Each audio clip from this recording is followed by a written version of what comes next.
Saudi আরবে এক আদালত হয়েছে। আদালতে দুই ভাই ঝগড়া করছে। এক ভাই বলছে মাকে আমি রাখবো, আরেক ভাই বলছে না মাকে আমি রাখবো। দোনো ভাই ঝগড়া করছে মাকে ঘরে রাখার জন্য।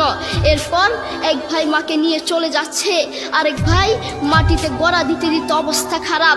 সৌদি আরবে আদালত হয় মা বাবাকে ঘরে রাখার জন্য, আর আমাদের দেশে আদালত হয় মা বাবাকে ঘর থেকে বের করার জন্য, ঠিক কিনা? যুবক, তোমাকেই বলছি, তোমার বন্ধু তোমার আপন নয়, তোমার বউ তোমার আপন নয়, তোমার শ্বশুর শাশুড়ি তোমার আপন নয়। এই পৃথিবীর বুকে আপন হলো তোমার মা এবং তোমার বাবা। করোনা আসার পরে প্রমাণ করে দিয়েছে কে আপন। এক মেয়ে তার মাকে ফোন করে বলছে, মা আমার স্বামীর করোনা হয়েছে।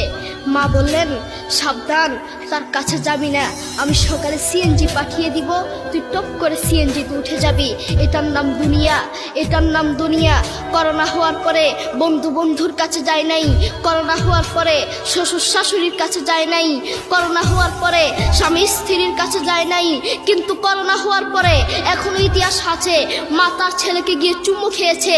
করোনা হওয়ার পরে এখনো ইতিহাস আছে বাবা তার ছেলেকে কাঁধে নিয়ে হাসপাতালে গিয়েছে, ঠিক কিনা? যুবক, তুমি তোমার মাকে কিছু মনে করছো না। তোমার মাকে তুমি ঘর থেকে বের করছো। ছেলে বিদেশ থেকে এসেছে, এসে শ্বশুর বাড়িতে গিয়েছে, তারা তাকে উল্টাপাল্টা বুঝিয়েছে।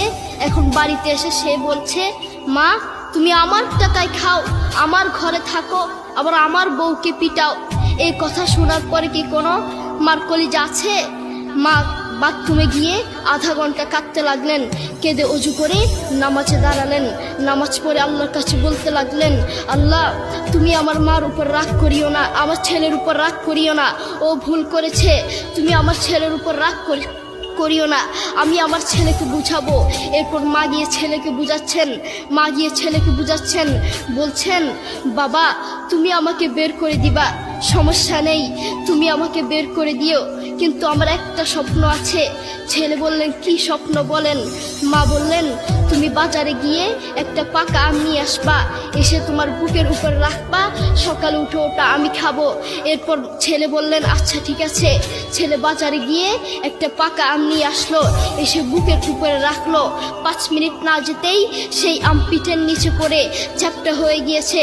এরপর ছেলে মাকে বললেন, মা তুমি কি সকালে উঠে আমটা খাবে? ওটা 5 মিনিট না যেতেই পিঠের নিচে পড়ে চ্যাপ্টা হয়ে গিয়েছে। এরপর মা চোখের পানি ছেড়ে বলল, বাবা আমি আসলে তোকে খাওয়ার জন্য বলি নাই, আমি আম খাওয়ার জন্য